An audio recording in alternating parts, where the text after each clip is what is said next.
1857 വിപ്ലവത്തിൻ്റെ വിശേഷണങ്ങൾ.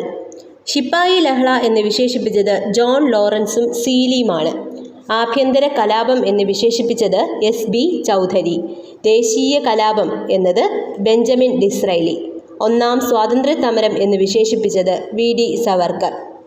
ഒന്നാം സ്വാതന്ത്ര്യ സമരം എന്ന് വിളിച്ച യൂറോപ്യനാണ് കാറൽ മാർക്സ്.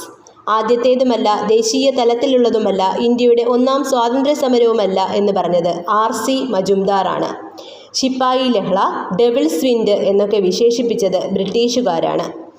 1857 വിപ്ലവം എന്ന പുസ്തകം രചിച്ചത് അശോക് മേത്തയാണ്. ഒന്നാം സ്വാതന്ത്ര്യ സമരം എന്ന പുസ്തകം രചിച്ചത് VD. Savarkar. The last Mughal എന്ന പുസ്തകം രചിച്ചത് William diary Dimple.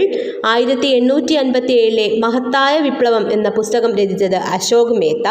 Queen of Jhansi എന്ന പുസ്തകം എഴുതിയത് മഹാശ്വേതാദേവിയും മാൽസ പ്രവാസ് എന്ന പുസ്തകം എഴുതിയത് വിഷ്ണു ഭട്ട് ഗോഡ്സെയുമാണ്.